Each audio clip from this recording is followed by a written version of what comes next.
Soy Fernando Díaz Villanueva. Hoy es 17 de julio de 2019 y esto es La Contracrónica.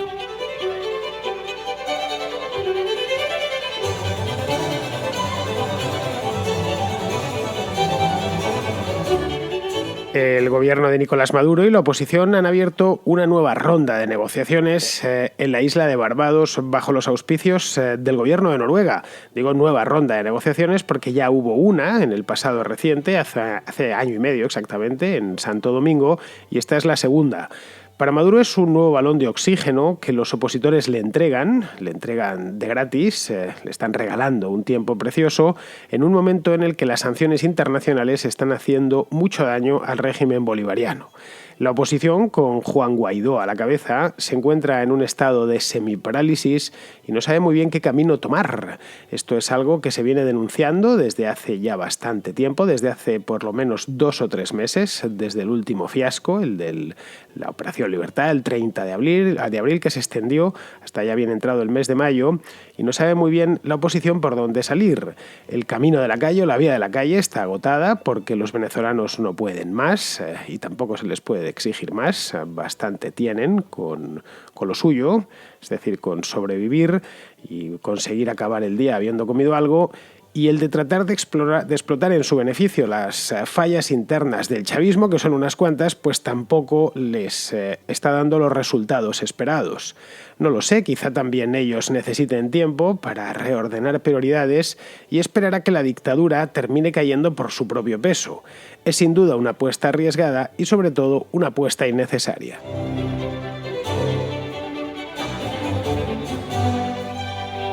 Juan Guaidó lleva 6 meses al frente de la oposición venezolana, pero se diría que lleva 6 años. Desde el pasado mes de enero, cuando se hizo cargo de la Asamblea Nacional. Como sabéis, hay 2 asambleas nacionales ahora mismo en Venezuela. Está la legítima, la auténtica, la Asamblea Nacional, digna de tal nombre. Y después está la Asamblea Nacional Constituyente, que es esa cámara legislativa paralela que creó Nicolás Maduro para que le bailase el agua, es decir, para que le aplaudiese. Bien, pues desde ese momento, esto fue en el mes de enero de este año, todo gira en torno a él. No se habla casi de otra persona. Otros opositores, algunos de ellos muy celebrados, como podrían ser en el pasado, como podría ser el propio Leopoldo López o Borge o qué sé yo, hasta Capriles, pues apenas habla de ellos, al menos la prensa internacional. Dentro del país sí que se tratan más otros nombres. El dramatis personae de la oposición venezolana es interminable, pero bueno, fuera del país, Guaidó ha conseguido aglutinar a prácticamente todo lo que es la oposición en el exilio y además las cancillerías de los países que le están apoyando, que son aproximadamente una 50, todos democracias, todos los grandes países del mundo le apoyan a él y le reconocen a él como presidente legítimo del país, pues le han tenido o le tienen, de hecho, como el verdadero recambio para Nicolás Maduro y la única persona que va a ser capaz, se entiende en el corto plazo, de conseguir sacar a aquel país de la dictadura. El balance de estos 6 meses es agridulce.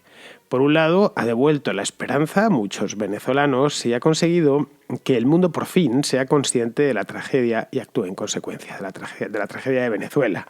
Hace cosa de un año, yo por lo menos, desde este programa me quejaba amargamente de que fuera de Venezuela apenas se trataba este tema. Las noticias sobre lo que sucedía allí pues rara vez saltaban de la sección de internacional a la portada de los periódicos, algo más en España o en los países hispanos, pero desde luego muy poco en los Estados Unidos. Era como un tema que se daba ya por amortizado, donde no iba a cambiar nada y donde al final el régimen chavista iba a terminar saliéndose con la suya, terminaría consolidando la dictadura y era inevitable, poco menos que Venezuela transitase ya en la fase final hacia algo muy parecido a lo que es la Cuba castrista. Pues bien, Guaidó, y esto hay que reconocérselo, desde enero ha conseguido darle la vuelta al calcetín. Ha conseguido devolver a los venezolanos la esperanza y a los que no somos venezolanos, pero sí nos gustaría que se acabase el chavismo por una cuestión humanitaria y además porque lo sentimos personalmente en tanto en cuanto Venezuela nos pilla cerca desde el punto de vista sentimental. Pues sin Guaidó la situación actual sería impensable. Le he hecho valor en su momento y aunque ha fracasado en algunas cosas, hay que reconocerle su voluntad. Por otro, se ha columpiado en un par de ocasiones. Se ha columpiado seriamente, quiero decir, dejándose en evidencia a sí mismo y mostrando, sobre todo esto, los límites de su liderazgo.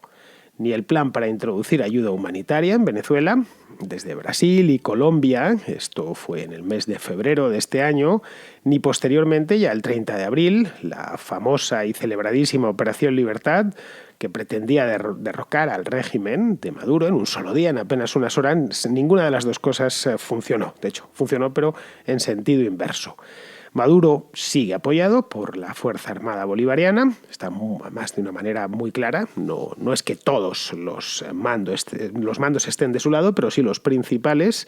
Dentro de Venezuela, hoy por hoy, su poder es incontestable. Y luego fuera del país tiene una serie de socios como Irán o Rusia o China, que no es gente muy recomendable, no son países muy recomendables, son todos dictaduras o regímenes autoritarios, pero es un apoyo efectivo en tanto en cuanto le están permitiendo sobrevivir en el extranjero, mantener la voz en las Naciones Unidas, sacar adelante algunas iniciativas, etcétera, etcétera. E incluso contar con voz a pesar de que no debería tenerla a estas alturas después de lo que ha hecho y todo lo que está haciendo a los venezolanos dentro del país, empezando por el hecho mismo de que ha pisoteado todas las leyes allí. Bien, fruto de esta mezcla de cosas, del hecho de que Guaidó ha funcionado o ha triunfado, pero solo a medias, y de que Maduro ha conseguido amarrarse al poder, el hecho es que la situación se ha atascado. Hay un bloqueo de facto ahora mismo en el tema de Venezuela. Maduro sigue, como os decía, sentado en el Palacio de Miraflores, mandando y disponiendo a su antojo, aunque eso sí, muy desgastado, frito a sanciones y capeando la peor depresión económica de la historia de Venezuela. Ya no podemos hablar de crisis, sería dejarlo muy corto, sería quedarse muy corto. Venezuela es un país del que han salido ya cerca de 5 millones de personas, literalmente de refugiados, la mayor parte además en los 2 últimos años. La emigración empezó antes, pero en los últimos 2 años ya se puede hablar literalmente de estampida. Lo que hay salido en todas las direcciones. Hay venezolanos en todas partes del mundo. En países vecinos como Colombia, bueno, son la principal comunidad extranjera, por supuesto, ya sé que se está poniendo números de 6 ceros. Y en otros países como puede ser Estados Unidos o España o México, o Argentina o Chile, pues el número de venezolanos ha crecido de manera ostensible a lo largo del último año, de los últimos 2 años. La cuestión, por lo tanto, es cómo desbloquear esto. Porque claro, el tiempo corre y no precisamente a favor del venezolano de a pie. Es más, el tiempo corre, pero solo corre a favor del gobierno. El venezolano a pie pierde, la oposición también, porque se va dejando jirones de credibilidad en el camino, y el venezolano que está dentro del país, pues está sometido, como bien sabemos, a todo tipo de privaciones y vive lo más parecido a una economía de guerra. Por lo tanto, cuanto más se prolongue esta situación, peor para él. Y creo que más que en los políticos, lo que debemos de pensar es en la gente, la que lo está pasando mal, la que está poniendo su propia carrocería, la que está muriendo cada día. Venezuela se puede morir, no ya que te mate la policía, que también, o algún colectivo, sino de las enfermedades más tontas que en el resto del mundo tienen cura y tratamiento, pues de eso mismo, estoy hablando de simples neumonías, pues de eso mismo están muriendo los venezolanos hoy, por no hablar de los problemas de suministro de agua, de electricidad o los problemas que tienen con la hiperinflación que les azota desde hace mucho tiempo. Guaidó podría aguardar acontecimientos. Sería una posibilidad. Es lo que ha estado haciendo, por ejemplo, los 2 últimos meses, desde la Operación Libertad. Eso era una opción. El problema es que tampoco tiene mucho tiempo. Esa es la otra. Él va a ser presidente de la Asamblea Nacional durante un tiempo tasado. La Asamblea Nacional la presiden de manera rotativa. Por eso a él le tocaba en el mes de enero hacerse cargo, porque le tocaba a su partido. Esa era una posibilidad. La otra era avenirse a una negociación que el chavismo le reclama desde hace meses. Los chavistas no hablan de negociación, sino que hablan de diálogo, esa palabra les encanta, pero bueno, el hecho, sentarse con ellos. Ojo, no es la primera vez que el régimen y la oposición negocian una salida pactada. Esto no es nuevo. A principios del año pasado, esto fue en el mes de febrero, si mal no recuerdo, el régimen y la oposición negociaron. Se sentaron, por lo menos. Esto se hizo a instancias de José Luis Rodríguez Zapatero, del antiguo primer ministro español. Se celebró una ronda de negociaciones completa en Santo Domingo y fueron un fracaso sin paliativos.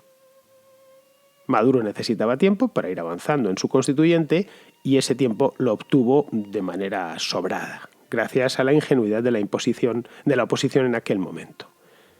Es decir, que después de menear la perdiz durante días, los enviados de Maduro pusieron un acuerdo sobre la mesa, aquello fue de vergüenza ajena, en serio, para que la oposición lo firmase, sin cambiar ni una coma. Ese era el plan que tenían. Claro, cuando estos tomaron ese acuerdo que les habían puesto, hicieron una serie de observaciones, citaron al gobierno a reunirse al día siguiente para discutir esas observaciones que les habían puesto. Y ya no volvió el gobierno a sentarse. Es decir, se esfumó, se levantó de la mesa de negociaciones y al día siguiente o a los 2 días convocaron elecciones para el mes de mayo, que fueron las elecciones total y absolutamente ilegítimas que Maduro se sacó de la manga pues hace poco más de un año. Aquello de Santo Domingo fue una pantomima vergonzosa además. Una jugada que a Maduro le salió redonda, pero que sin embargo dejó a la oposición noqueada durante meses. Es más, la inactividad que se registró en Venezuela desde el mes de... pues tranquilamente, desde el mes de febrero, sí, febrero-marzo, hasta que la irrupción de Guaidó en el escenario, que fue ya a principios de este año, se debió en buena medida a este paso en falso que habían dado los opositores en Santo Domingo. Pues bien, estamos ante una situación muy parecida. Asquerosamente parecida, esa es la verdad. Aunque eso sí, el régimen está mucho más debilitado que hace año y medio. Es posible, por lo tanto, que Nicolás Maduro esté dispuesto a conceder algo más, pero no su cabeza, que debe de ser una condición sine qua non para cualquier tipo de negociación.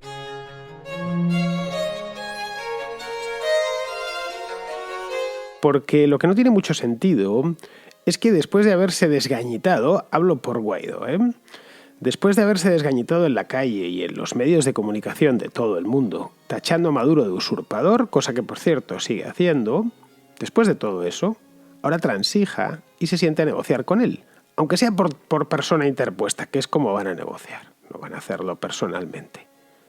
Es obvio que de un modo u otro, llegado el momento, el chavismo y los opositores tendrán que sentarse a negociar, eso parece claro, a negociar la transición, un gobierno de concentración nacional, si procede, y por supuesto la fecha de las elecciones después de haber hecho la purga preceptiva en todos los órganos de control social, básicamente dirigidos por cubanos, que el chavismo ha ido instalando. Es decir, que no se puede ir a elecciones mañana mismo, ni dentro de un mes, ni dentro de 3 meses.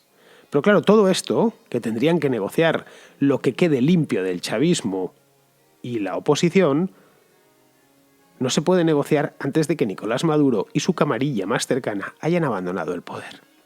Ya para ponerse en manos de la justicia venezolana o directamente de la justicia internacional o de la DEA, ya para huir del país y refugiarse en Cuba, que es lo más probable. Es decir, si mañana el régimen se viniese abajo, tendríamos a Nicolás Maduro en La Habana en cuestión de 2 horas aproximadamente, que es creo lo que se tarda en volar de Caracas a La Habana. Por camarilla hay que entender a la práctica totalidad de sino decir la totalidad, de su actual gabinete. Bueno, y a delincuentes comunes como Diosdado Cabello, que no está en el gabinete, pero que es un tipo acusado de un montón de casos de corrupción dentro de la propia Venezuela y además, y esto fuera, está acusado con pruebas muy contundentes de liderar el Cártel de los Soles, que es un grupo formado por altos mandos de la Fuerza Armada Bolivariana y que se dedican al narcotráfico. De hecho, hace 3 meses aquí en España detuvieron a un general bolivariano, un ex general bolivariano, el Hugo Carvajal, se llama, está hoy en una prisión cerca de Madrid. De hecho, hace no mucho tiempo concedió una entrevista para el diario El Mundo en el que ponía a Maduro en no muy buenos términos, aunque él decía, eso sí, que jamás había tenido ninguna relación con el narcotráfico. Esto ya hay que ponerlo entre cubitos de hielo. Lo digo porque el departamento de de narcóticos estadounidense, la DEA, le está reclamando la extradición desde España. Todavía no se ha concedido, pero entiendo que de una manera u otra se terminará concediendo. Bien, Guaidó repite la tripleta esta, que repite una y otra vez, la sigue diciendo. Esto del fin de la usurpación, el gobierno de transición y las elecciones libres. Y lo hace continuamente. Lo que supone además estas tres cosas una enmienda a la totalidad de un régimen al que considera ilegítimo y por lo tanto incapacitado para cualquier tipo de negociación, más allá de una rendición pactada. En ese caso, bueno, pues la negociación duraría exactamente 10 minutos, los términos de la rendición y poco más. Pero es que la ronda de Barbados no es una rendición. Es volver a poner la cara para que se la partan, como ya hicieron en Santo Domingo. Para que se la partan en dos. Y además perpetuar la ficción de que Maduro y sus compinches representan algo o representan a alguien. Y si representan algo, representan una dictadura espantosa y representan a una minoría, una camarilla, que se hizo con el poder en Venezuela de manera ilegítima, por cierto, y que ha subvertido el orden constitucional en el país. A eso es a lo que representan. Por lo tanto, con alguien así no tienes por qué sentarte a negociar absolutamente nada, más allá, ya digo, de los términos de la rendición. Porque, a ver, seamos sinceros, hagámonos algunas preguntas. ¿Qué pueden ofrecer ambas partes para desbloquear esto? Vamos a imaginar que nos sientan ahí entre los dos y nos ponen de mediadores. ¿Va acaso Maduro a aceptar marcharse por las buenas? ¿Va a hacer eso? Yo personalmente creo que no. Para eso no hace falta sentarse, ir a Barbados o a donde sea, a negociar nada. ¿Está dispuesto Guaidó a ir a elecciones con Maduro en Miraflores y todo el dispositivo cubano de fraude electoral funcionando? Esa es otra pregunta. Porque cuando se habla de elecciones libres, las elecciones libres pueden ser puramente nominales. Elecciones libres era lo que había, adulteradas pero libres. Estas cosas no se pueden negociar con el tipo que ha convertido el país en un infierno. Bueno, eso por no hablar del hecho mismo de que a esas elecciones se presentaría el propio Nicolás Maduro. Un tipo que ha pisoteado la ley, ha pisoteado y pisotea cada día los derechos humanos. Es más, estaban preparando las negociaciones, el famoso, entre comillas, diálogo en Barbados, y la represión crecía dentro de Venezuela. Casi le secuestran a unos escoltas a Juan Guaidó. Acaban de matar, de asesinar de manera vil a un capitán de corbeta, creo, un capitán de la Armada venezolana.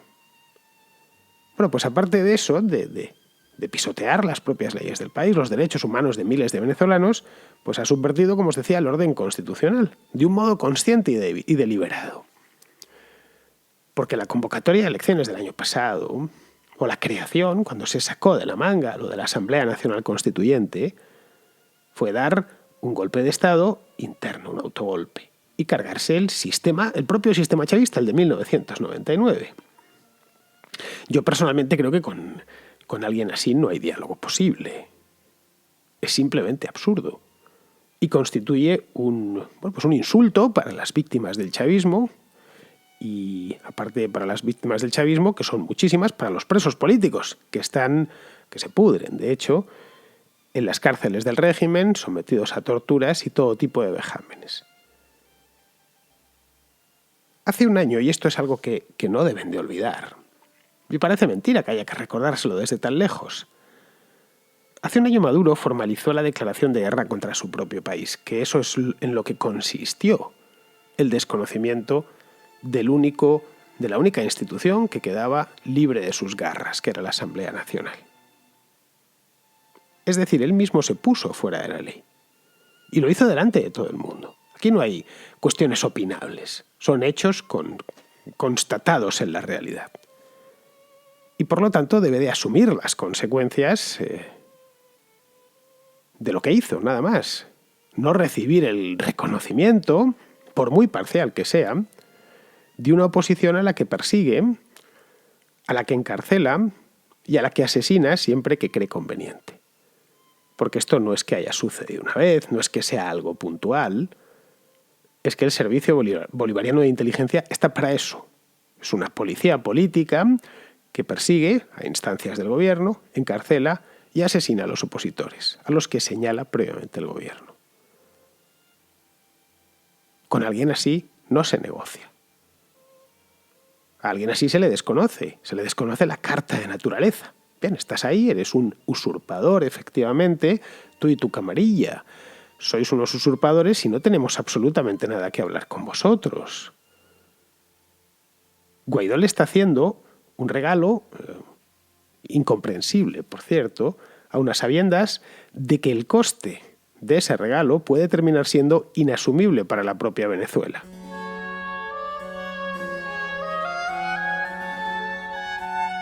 Nos dejaba ayer Carlos de Uruguay un comentario además muy bueno, por cierto, sobre un tema de la ganadería y la agricultura, cuál era más sostenible, cuál contaminaba menos. Pues bien, hoy un paisano suyo, que se llama Andrés, lo completa. Primero que nada, te quería felicitar por el programa. La verdad te descubrí hace un par de meses gracias al algoritmo de YouTube y la verdad desde entonces te has vuelto un gran compañero de todas las mañanas al levantarme. Es más, te escucho a vos antes que a los programas de información locales. Che, me gustaría hacerte un comentario con relación al tema vegano, producción de carne, que vi que ayer un correligionario mío comentó y estaría bueno para hacer algún agregado, si puede ser, o si puede servir, que me parece que este tema a veces despierta no es por que quede mal, pero una visión demasiado, o por lo menos me encuentro yo una visión demasiado europeísta, a veces de cómo los mecanismos de producción pueden generar tanta contaminación como parece, como vos mismo dijiste ayer. Eh, si bien es cierto que en países europeos el método de producción tiende a ser más intensivo y por lo tanto tiende a generar mayores emisiones, también acá, en esta zona del mundo, los sistemas al ser más extensivos permiten contaminar menos y por lo tanto esa megacontaminación que algunos colectivos avalan, me parece que está muy enfocado en esa manera de producir y que en otras partes se puede producir mejor, más eficiente y menos contaminante. Lo que me lleva a juntarlo con el siguiente tema, que es el tema del Tratado Mercosur-Unión Europea. Y cómo me sorprende de esta parte, como que muchas veces los ecologistas, que muchas veces ponen el grito en el cielo con el tema de este tratado, principalmente en algunos países de la Unión Europea, no he escuchado tanto en España, pero sí en otros, sí me parece que los ecologistas argumentan que uno de los problemas, que es que los problemas ecológicos, medioambientales que pueden traer, pero en este caso en particular, si la carne entraría con más libertad, porque por los datos que hay hoy mismo, esa entrada de carne desde el Mercosur a la Unión Europea no va a ser tal, porque va a estar cuantificado, sí vendría de un lugar donde se contamina menos y por lo tanto vos podrías terminar con un problema permitiendo que la zona que es buena en producir el producto de mejor calidad y menos contaminante, te lo vendiera a vos y vos dedicar esos recursos a otros tipos de sectores o a otra actividad económica. Bueno, lo dejo por ahí nomás. Estaría bueno que en algún momento hicieras algún programa sobre el Tratado Mercosur-Unión Europea. Me interesaría escuchar tu opinión. Y también que alguna vez te animes a hablar en Latinoamérica, además de México y Argentina, de algunos de otros países. Yo sé que por un tema de mercado tenés que concentrarte en esos dos, pero cuando puedas, te queremos escuchar los que somos tus seguidores de países más chiquitos acá en Latinoamérica.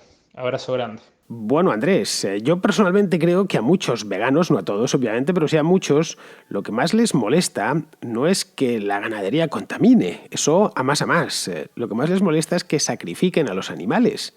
no que las explotaciones ganaderas pues sean más o menos sostenibles. Eso un poco como que les da igual. Lo principal para muchos veganos es una cuestión moral, es decir, no consideran, y si hablas con veganos te lo explican, es que no quieren comer un animal que ha sido, ha vivido en cautiverio y luego posteriormente ha sido asesinado, entre comillas, es decir, que ha sido sacrificado para consumo humano. Por lo tanto, el tema de la contaminación es simplemente un añadido. Sobre el tratado este que me comentas, este Mercosur y la Unión Europea, pues me estaba informando, claro, y he leído sobre él, y es posible que haga un programa, porque es un tema, la verdad, bastante interesante. Me lo tengo que estudiar bien, eso sí. Ya sabes, si escuchas el programa, que yo los temas me los preparo muy a fondo para no dejar ni un solo fleco, y además tengo que sacar una buena tesis y hacer un análisis digno. Y ya por último, respecto a lo que me comentas de hacer programas de países más chiquitos, como el tuyo, pues a ver, te explico. Mira, hago un programa monográfico al día sobre un solo tema, aunque luego aquí en la contrarréplica con los oyentes trate más, pero el tema principal ocupa unos 20 minutos de este programa, que viene a durar unos 35, es decir, más de la mitad del programa. 1 al día, 4 a la semana, porque los viernes hay contrahistoria, los sábados libros o películas y los domingos tengo la contrarréplica. Estos salen unos 16 al mes. Luego tengo que seleccionar los temas muy cuidadosamente. Yo sigo la agenda hispana, es decir, los temas coincidentes en periódicos de varios países hispanos. Son básicamente España, México, Argentina, Perú, Chile y Colombia.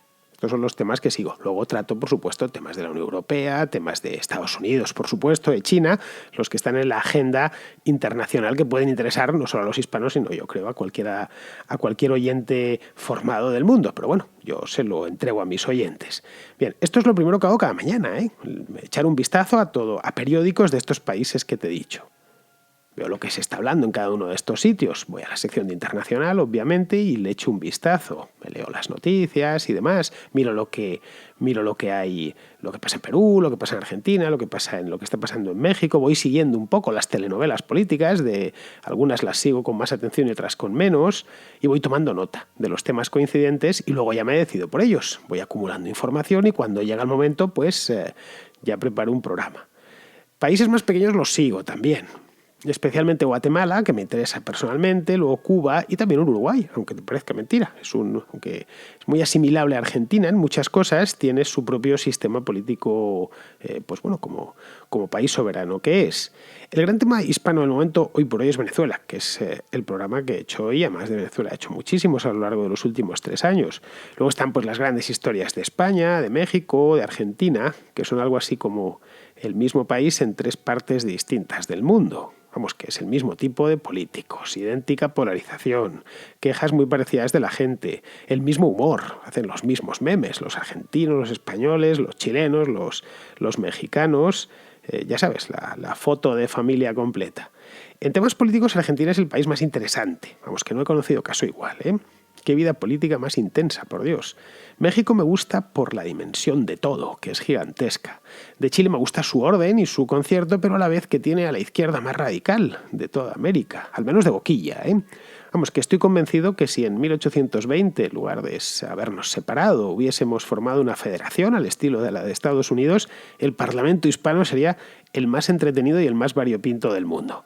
Bien, vamos a cambiar de tema, vamos con Andrea, que es un oyente que vive en Dublín y que nos comenta un tema del que se ha hablado mucho en estos 2 días, al menos en España. Es un tema sin importancia, os advierto ya, pero bueno, como estamos en verano y hay pocas noticias, pues este tipo de cosas se mueven mucho por periódicos y redes sociales. Me refiero a la última estupidez de Carmen Calvo. Y hoy te quería hablar de Carmen Calvo, de sus declaraciones diciendo que el feminismo no es de todas, que entiendo, es de las socialistas. Entonces debemos entender que si tú no quieres un Estado gigantesco, subvencionar todo tipo de observatorios, agencias raras, que nadie sabe lo que hacen y muchos impuestos, entonces no eres feminista. Y me hace mucha gracia porque ellas te venden la idea de, hey, hombres, tranquilos, que no, nuestra única agenda es la igualdad entre los hombres y las mujeres, nada más, pero por otro lado te dicen que tienes que ser socialista para ser feminista. Yo quiero creer que no es que Carmen Calvo no nos desee a las demás la igualdad de derechos, que da igual lo que ella desee. Supongo que ella lo que se refiere es como que no tenemos el mérito de poder llamarnos feministas. Y nada, solo quería decir que Me parece escandaloso tener a una persona así en el gobierno y encima con el cargo que tiene, que no es cualquier cosa, pero bueno, ¿qué le vamos a hacer? Sánchez. Un saludo, hasta luego. Pues mira, Andrea, yo a Carmen Calvo no le he oído decir una cosa con sentido en el último año y medio, desde que es vicepresidenta. Es un esperpento tras otro lo de esta mujer. Está ahora con el tema este del feminismo como si se le fuese la vida en ello. Más que vicepresidenta del gobierno, a veces parece la directora de una asociación de feministas radicales. En serio. Si vas siguiendo sus declaraciones, si te olvidas del nombre, dices, bueno, pues es una activista del tema y está en ello. No, es la vicepresidenta del gobierno, de la que depende, entre otras cosas, el CNI. Ya, te quedas de hielo. No sé yo hasta qué punto esto le hace bien al PSOE o le hace mal. Ahora, al PSOE por lo menos de ahora, que quieren ir de moderados y de razonables. Pero bueno, bien, seguimos con Alex, que es un oyente de Elche, que toma el testigo de Juan, un oyente que llamó ayer y nos comentó una cosa sobre Ciudadanos en el Orgullo y terminó con lo de los pactos. Quería hacer una reflexión que además contesta a un oyente que habló sobre Ciudadanos. El oyente creo que se llamaba Juan. Y yo quiero decir una cosa, y es que en España no se entiende lo que es un pacto. No entendemos lo que es un pacto. En un pacto son dos personas, dos grupos que buscan unirse para alcanzar un bien, ya sea en un intercambio equivalente o no equivalente, como en una unión. Ya sea yo te doy algo y tú me das algo, o ya sea nos unimos los dos para conseguir algo. Entonces, si tú pactas con otra persona, no tienes por qué ser como esa persona. Simplemente tienes que tener un objetivo común o que esa persona tenga algo que tú quieras. Ya está, no hay más. En este caso, Ciudadanos pudo pactar con Vox, que no lo hizo, o puede haber pactado con Vox, pero tendrá sus líneas rojas, y en esas líneas rojas, las cuales no se cumple el pacto, estará probablemente el respeto y la defensa de las libertades de todo el mundo, incluido pues los homosexuales, las personas que acuden al orgullo. Porque entonces se dice que no los cuidan. De hecho, yo creo que estaban haciendo más por ellos que la izquierda. Bueno, muchas gracias por vuestra atención y espero, Fernando, que me puedas contestar a esta reflexión. Un pacto, Alex, y esto lo sabemos todos, no es más que el resultado de una negociación en la que ambas partes han cedido. Se hacen infinidad de pactos y los políticos no son muy distintos a los que puede haber entre dos empresas, por ejemplo, o entre dos individuos. Vamos a pactar esto, tú cedes uno. Puedes hacer un pacto con tu compañero de mesa en la oficina. Mira, tú haces tal cosa, tú cedes aquí, yo cedo aquí y aquí todos están contentos. Hemos suscrito un pacto. Pues en política deberían ser algo normal cuando los escaños no alcanzan. Pero bueno, aquí, como comentaba la semana pasada, aquí cuesta bastante entenderlo. No hay cultura y es algo que si quieren seguir con un sistema multipartidista y los más interesados son precisamente partidos más pequeños, tipo Ciudadanos, tipo Vox, pues tipo Podemos, son los más interesados en formar una cultura nacional de pactos. Si quieren mantener el statu quo, es decir, un Congreso de los Diputados con 5 partidos y sin mayorías absolutas. Pero bueno, bien, vamos a ir terminando ya, vamos con Pizarro, que cierra el programa de hoy con el tema este de la recesión en México. Poco a poco vamos descubriendo en qué consiste y en qué no consiste la cuarta transformación de México que proclama y lidera Andrés Manuel. En concreto, en el plano económico, la cuarta transformación va a llevar al actual México hasta un nuevo México, menos próspero y más endeudado. Un México más filobolivariano y menos proespañol. Un México que invitará a sus ciudadanos a marcharse en busca de mejores oportunidades y que frenará a todo extranjero que pretenda invertir en él. Tengo claro que la cuarta transformación de México está en marcha y que también va a ser contra los mexicanos, y parece que obligatoria. La experiencia dice que este tipo de transformaciones acaba por transformar algo el país y completamente a sus impulsores. Así que habrá que seguir cómo cambia el discurso de Andrés Manuel según se vayan frustrando todas sus expectativas. Un cordial saludo de Pizarro. Pues hasta aquí hemos llegado, queridos amigos. Ya sabéis, mañana será jueves. Mañana será jueves y por lo tanto la última contra de la semana. Pero bueno, el viernes tenemos Contrahistoria porque la contra no descansa ningún día, ni uno de los 7. Es decir, 7 programas sobre 7 días de la semana. Y si hay 30 días en el mes, pues 30 programas. Eso es algo que a mí me gusta recordároslo para que sepáis que aquí siempre vais a tener, tanto en el canal de iVoox como en el de YouTube, siempre vais a tener un programa de radio. Pues eso, hasta mañana, amigos.